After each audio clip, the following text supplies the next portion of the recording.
Muy bien. Sola gracia. El tercer lema que distingue al cristianismo bíblico de otro credo, quizás el más distintivo de los 5, sola gratia. Philip Yancey inicia el capítulo 4 de su libro Gracia Divina contra Condena Humana, también citado por el doctor Núñez en Las enseñanzas que transformaron al mundo, en uno de sus capítulos. Recuerda Philip Yancey en su escrito un congreso de religiones comparadas que se celebró hace unas décadas en Inglaterra. Juntaron personas de diferentes religiones y expertos del cristianismo estaban ahí presentes. Preguntaron a los cristianos, ¿qué es lo que distingue al cristianismo de todas las demás religiones del mundo? Ellos empezaron a debatir entre varias teorías, por muchas horas no se ponían de acuerdo hasta que apareció un famoso llamado C.S. Lewis. Y Lewis de pronto dijo, el concepto de la gracia es el distintivo único del cristianismo. El hecho de que Dios ofrece su amor y la salvación completamente gratis a expensas del sacrificio de Cristo. Finalmente, todos los cristianos presentes estuvieron de acuerdo. La gracia sobre todas las cosas es un asunto distintivo en el cristianismo que lo separa de todas las demás creencias del mundo. Otras religiones tienen libros sagrados. Nosotros decimos sola escritura, pero a otras religiones voy a decir, pues nosotros también tenemos nuestras escrituras, ¿verdad? Que usan como fuente de verdad. Nosotros de las escrituras aprendemos que Cristo es la revelación culmen de Dios, es Dios mismo. Pero otras religiones también reclaman tener su Mesías o su líder, ¿verdad? Pero ninguna religión tiene nada parecido a la gracia. Así que entendamos primero qué es gracia cuando estamos hablando de este concepto. La palabra gracia, el concepto gracia es tan distintivo y único en el cristianismo bíblico porque conlleva varios conceptos importantes. La gracia es el favor gratuito que se otorga por causa del beneplácito propio, dice un erudito de los idiomas bíblicos. En el Antiguo Testamento, hermanos, hay 2 palabras hebreas que fueron traducidas con la idea de gracia al español. Una es la palabra gen como gallina en inglés, pues sí, así, ¿ok? Gen, que aparece 70 veces en el Antiguo Testamento, pero sobre todo el término gesed, 245 veces. La palabra gen en hebreo quiere decir una disposición bondadosa, favorable hacia un necesitado, hacia un pobre, hacia un enfermo, a un indefenso, un perseguido, un victimizado. Es una inclinación favorable hacia alguien en desventaja. Y la palabra gesed es la gracia o favor leal. Loving kindness traducen algunas versiones en inglés. Amor fiel que se expresa gratuitamente hacia alguien con el que se tiene una relación. Entonces, capten la diferencia. Gen es favor hacia alguien en desgracia y gesed es favor hacia alguien con el que tengo una relación, especialmente una relación de pacto, una alianza. Ambos términos, los dos, tienen un sentimiento dominante de beneplácito o de agrado por parte del que da, del que otorga. Ahora, en el Nuevo Testamento, la palabra gracia viene de un concepto que suena así, charis, se usa 155 veces en el Nuevo Testamento. Tradicionalmente, los cristianos traducen gracia como favor inmerecido, lo cual es cierto. Pero el término gracia en griego, especialmente en los escritos de Pablo, hermanos, ese término gracia tiene no está directamente relacionado con la falta de mérito del que lo recibe, sino con la naturaleza gratuita del don. ¿Me explico? O sea, voy a explicarlo de otra manera. La gracia es gratuita y eso la hace diferente. Tenga o no tenga méritos el que la recibe, aunque no tiene méritos. ¿Me explico? O como lo dijera un erudito del idioma del Nuevo Testamento, él dijo así, cito, dice, la gracia es gratuita porque es un don y como tal el receptor no tiene derecho alguno al reclamo, citando a Conselman en el Diccionario Teológico del Nuevo Testamento, editado por Kittel. Ahora, consideraremos algunos ejemplos bíblicos para dejarlo más claro. No empiece con sus tecnicismos, pastor. Está bien, ya. Ok. ¿Qué dice la Biblia? Romanos. Vamos a Romanos. Tal vez uno de los pasajes más obvios. Romanos capítulo 3. Cito Romanos 3:24. Pablo, observen cómo él asocia la palabra gracia con la palabra gratuito o gratuitamente. Romanos 3:24, cito. Todos son justificados gratuitamente por su gracia. Así que no es descabellado decir gracia igual a gratis. ¿Gracia qué es?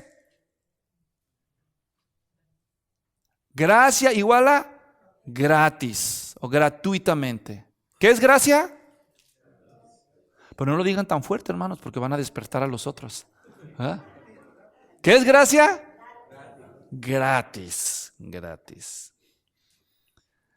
Dice, justificados gratuitamente por su gracia. Observen la misma raíz en el idioma griego en Romanos 6:23. Lo saben de memoria muchos de ustedes. Dice, porque la paga del pecado es muerte, mas la dádiva, ¿qué es dádiva? Pues regalo. La dádiva de Dios es vida eterna en Cristo Jesús, Señor nuestro. Si hubieras leído esta palabra dádiva en griego, hubieras visto que es la misma raíz de gracia. Romanos 11:6. Oigan cómo Pablo establece que lo contrario a la gracia son las obras meritorias, dice él en Romanos 11:6. Y si es por gracia, ya no es por obras. De otra manera, la gracia ya no es gracia. Entonces podemos decir sencillamente que la gracia es un favor gratuito, otorgado por alguien por el puro afecto o agrado sin tomar en cuenta ningún mérito del que lo recibe. Dos aclaraciones respecto a la gracia. En primer lugar, la gracia en el Nuevo Testamento es tanto un don, un regalo, como un estado. ¿Cómo? Sí, explico. Romanos 5:2, ustedes lo habrán de recordar. El versículo de Romanos 5:1 dice, justificados pues por la fe, tenemos paz para con Dios por medio de nuestro Señor Jesucristo. Pero luego el versículo 2 añade, por quien también tenemos entrada por la fe a esta gracia. Así que la gracia es el don que recibimos, pero también la gracia es un estado, como una esfera de vida en el que nosotros vivimos. Se maneja la gracia en esos dos sentidos en el Nuevo Testamento. Lo mismo en Romanos 6:14, siguiente capítulo. El pecado no se enseñoreará de vosotros, pues no estáis bajo la ley, sino bajo la gracia. Ahora estoy en un nuevo estado espiritual, bajo la gracia de Dios. Como don, entonces, uno se lo apropia en un momento específico, pero como estado se lo disfruta a lo largo del tiempo. La gracia. Segunda aclaración. En los libros de teología tú vas a escuchar acerca del concepto de gracia común y gracia especial. ¿Y la gracia común qué es? Es esa medida de favor divino extendido a todo ser humano. Todos los seres humanos disfrutan de cierta medida de favor de parte de Dios. Lo llamamos gracia común a eso. En Hechos 17:25 escribe que Dios nos da a todos la vida, el aliento y todas las cosas. ¿Verdad? ¿Necesitas ser cristiano para que Dios te haya dado la vida? ¿No? ¿El aliento? No el mal aliento, el aliento, hermanos. ¿Ok? Y todas las cosas. ¿Tienes algo? Pues según ahí, hasta eso te lo dio Dios. Así que esa es gracia común. Dios hace salir el sol sobre justos e injustos, para todos. Dios manda la lluvia, tiempos fructíferos a todos, concediendo sustento y alegría al corazón de todo ser humano. Hechos 14:17. Es decir, hay una medida de gracia para todos, pero hay una medida de gracia especial reservada para los elegidos, para los que creen en el Señor Jesucristo como su Salvador. A eso lo llamamos la gracia especial. En Romanos 11:5, volviendo a esa carta, leo para ustedes. Así también, aún en este tiempo ha quedado un remanente escogido por gracia. Si está diciendo él, un remanente escogido por gracia, ¿qué quiere decir? Que eso no es para todos, sino es para ese remanente. ¿Captan? Entonces, hay una porción de gracia reservada adicional para los escogidos de Dios. Esas fueron dos aclaraciones respecto a la gracia. Ahora, ¿de dónde sale la gracia? Si tú vas a la Escritura, revisas el Nuevo Testamento, descubres rápidamente que la gracia es directamente alimentada de Dios mismo. En sus tres personas hay pasajes en la Biblia que nos dicen que la gracia de nuestro Dios y Padre, también la gracia de nuestro Señor Jesucristo, pasajes como Hebreos 10:29, el Espíritu de gracia, es decir, la gracia procede de Dios en su perfecta expresión trinitaria. Pero hay específicamente 4 atributos de Dios que alimentan la gracia revelada. Y voy a hablar rápidamente de esos atributos. Quiero invitarlos a que busquen Efesios capítulo 2, por favor. Efesios capítulo 2 nos habla del primero de esos 4 atributos que hoy quiero recalcar. Para mí es importante hablar de esto al considerar la gracia. Efesios capítulo 2. Voy a leer ahí desde el versículo 4 en la Reina Valera 95, que es la versión que traje hoy aquí. Dice: pero Dios, que es rico en misericordia por su gran amor con que nos amó, aun estando nosotros muertos en pecado, nos dio vida juntamente con Cristo. Por gracia sois salvos. Entonces aquí se nos dice que por gracia somos salvos, y en la frase del versículo 4 es: pero Dios, que es rico en misericordia. La primera fuente que alimenta el río de la gracia de Dios para con todos nosotros es su misericordia. Misericordia. ¿Y qué es la misericordia, pastor? La misericordia es la compasión activa que se expresa como respuesta a la miseria. La palabra misericordia implica miseria. Explico.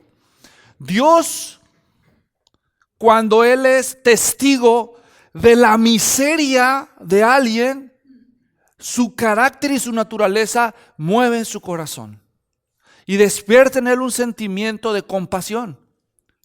La diferencia entre compasión y misericordia es que la compasión es lo que sientes adentro, pero la misericordia es la compasión en acción. Es la compasión que te mueve a hacer algo por el desgraciado. ¿Me entienden? Entonces, el dolor, la tristeza que Dios siente al ver la miseria de alguien, lo contrario a la miseria que es el mérito. ¿Me entiendes? Cuando tú haces algo por alguien porque se lo merece, entonces eso no es misericordia, ¿verdad? Eso es justicia. Eso es darle a alguien lo que se merece. Pero cuando la persona no solo no se lo merece, sino que está en un estado de desgracia, eso despierta la compasión de Dios. Eso es misericordia. Entonces, la gracia y la misericordia están íntimamente relacionadas, pero son de naturaleza diferente. Ya expliqué antes. Mientras que la gracia nace del agrado de Dios, agrado es lo mismo que complacencia, gozo, dicha, felicidad. Es decir, lo que mueve a Dios dar su gracia no tiene nada que ver con Él, sino con Él. ¿Captan? Él es tan feliz y tan generoso, y por agrado de su propio corazón, Él decide dar algo nada más por gusto propio. ¿Me explico? Eso es la gracia. El énfasis está en la naturaleza favorable del que da y gratuita del don concedido. Mientras que la misericordia, el sentimiento es el opuesto. La gracia es movida por la dicha del dador, mientras que la misericordia es movida por la miseria del necesitado, del receptor. ¿Captan el punto? Así que en la Biblia, un mismo acto puede ser la expresión de 2 atributos de Dios: de su beneplácito de gracia y de su misericordia por la miseria. Entonces, la gracia fluye también, al menos en lo que respecta a los pecadores, de su infinita misericordia Por lo tanto, no hay nada de mérito, ¿verdad? Segundo atributo que nos menciona el versículo 4 dice, pero Dios, que es rico en misericordia, por su gran, ¿qué? Amor con que nos amó. Redundante Pablo, pero no le importa a él. Él quiere dejar bien claro. Segunda cosa que mueve la gracia de Dios es su amor. Su amor. Ahora, ¿recuerdan pasajes como Romanos 5:8? Mas Dios muestra su amor para con nosotros en que siendo aún pecadores, Cristo murió por nosotros. Segunda de Corintios 8:9. Porque ya conocéis la gracia de nuestro Señor Jesucristo, que por amor a vosotros se hizo pobre. El amor de Dios irradia para con el pecador en favores de su gracia, pero especialmente en la cruz de Cristo, en la muerte. ¿Observaron eso? Mas Dios muestra su amor para con nosotros en que siendo aún pecadores, Cristo murió por nosotros. Entonces, ya conocéis la gracia de Dios, que por amor a vosotros se hizo pobre siendo rico, para que ustedes con su pobreza fueran enriquecidos. Hay tres palabras, hermanos. Hay tres palabras que se traducen bondad en español. Ahora, este es un tercer atributo. Ya dije, de su amor, de su misericordia. Es decir, la misericordia es un sentimiento de compasión. El amor es un sentimiento también que mueve a Dios a la acción, a dar a su Hijo. De tal manera amó Dios al mundo que dio a su Hijo unigénito. Del amor de Dios también procede la gracia. Y un tercer atributo es la bondad de Dios. Observen aquí en Efesios, volviendo a Efesios 2, pero ahora el versículo 7, ya leímos en el versículo 6, dice, en el versículo 5 termina diciendo, por gracia sois salvos. ¿Y para qué nos salva? Dice el 6, juntamente con Él, con Cristo nos resucitó y asimismo nos hizo sentar en los lugares celestiales con Cristo Jesús, para mostrar en los siglos venideros las abundantes riquezas de su, ¿de qué? De su gracia en su bondad para con nosotros en Cristo Jesús. Un tercer atributo que es fuente de la gracia, de la sola gracia, es la bondad de Dios. Tres palabras griegas se traducen bondad al español. Explico las diferencias. Por un lado, una palabra que suena así, agatosune o agatisune, como quieran pronunciarlo. Esa significa la bondad moral de Dios, la bondad religiosa. Es lo contrario a lo maligno, la bondad. En ese sentido es bondad. Una segunda palabra es kalé.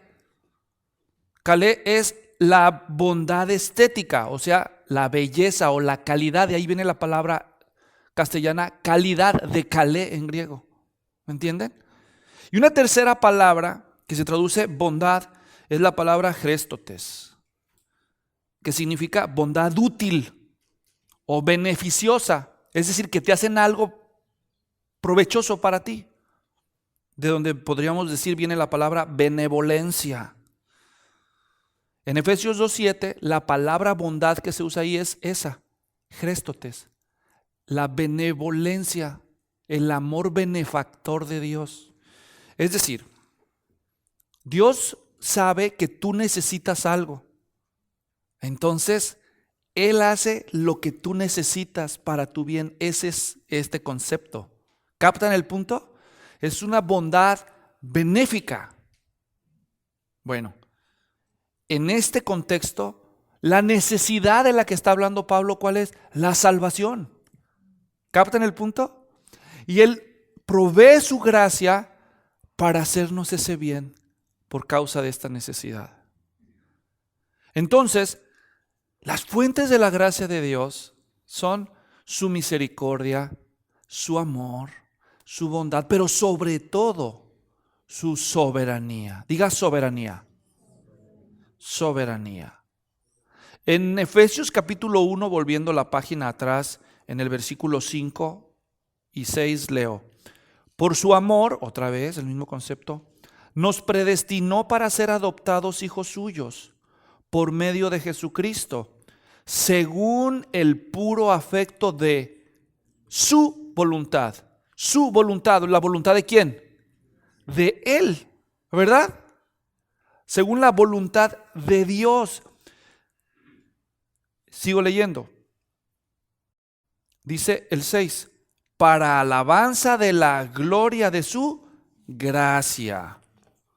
Note la secuencia de este pasaje.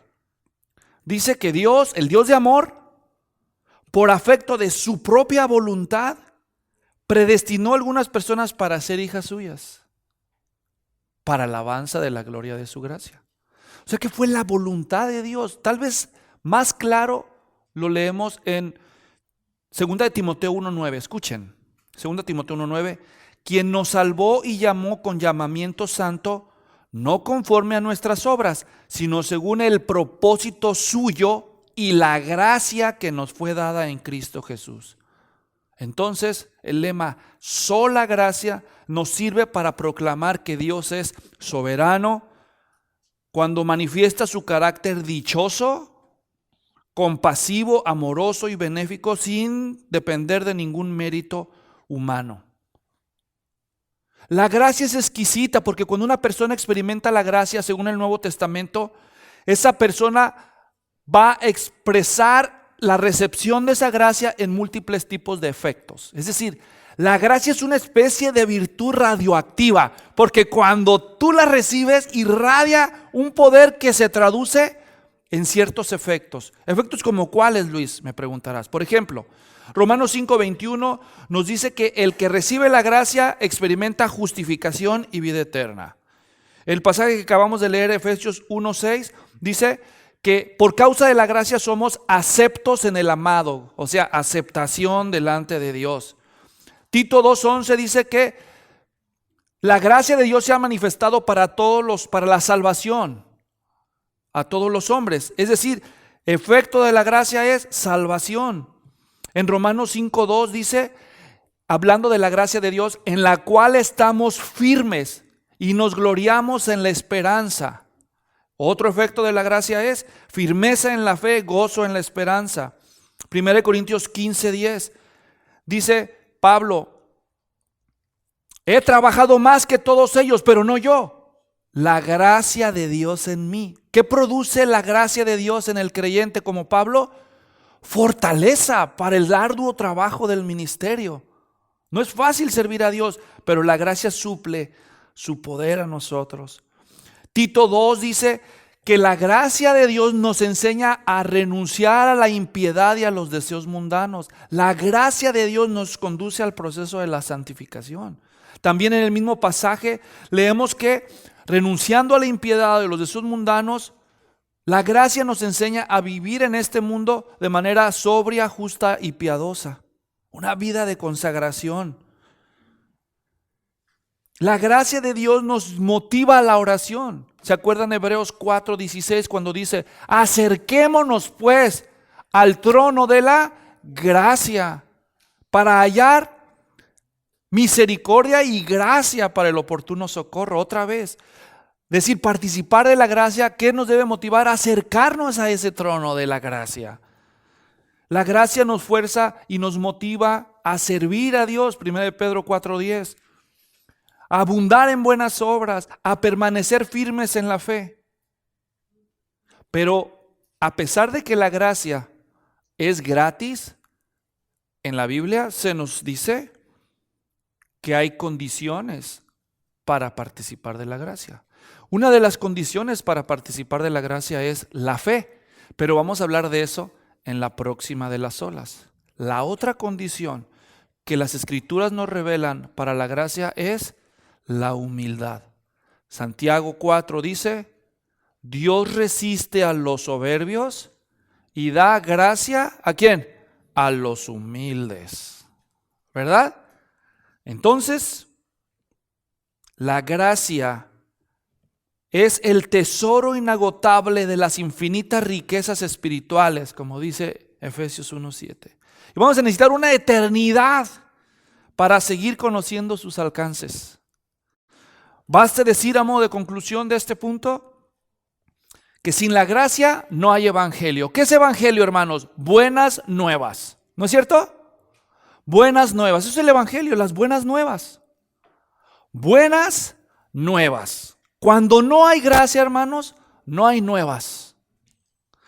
Porque si hay un mensaje antigracia, es el mensaje más antiguo de que por tus propias obras, por tus propios méritos, te puedes ganar los favores divinos. ¿Se acuerdan a Adán cuando pecó? Él quiso, haciéndose delantales de higuera, resolver su vergüenza delante de Dios. No le sirvió, ¿verdad que no? No es por las obras, es un mensaje muy viejo. La gracia es nueva. Y si no es por gracia, sino por obras, no solo no es nueva, tampoco es buena. Porque ¿qué hay de bueno que salgas a la gente y le digas, tienes que ganarte el favor divino por tus obras? ¿Cuántas obras? ¿Cuáles obras? ¿Cuánto tiempo? ¿Es eso bueno? Eso es una mala noticia. La única buena noticia es solo gracia. Amén. Así que número 1, sola escritura. Número 2, solo Cristo. Número 3, solo gracia. Y número 4, sola fe. ¿Por qué? Dice, con la boca se confiesa para justicia, pero con el corazón se cree, ¿verdad? O estoy diciéndolo al revés, creo. Bueno, pero vamos a dejar entonces sola fe para la próxima enseñanza en esta serie.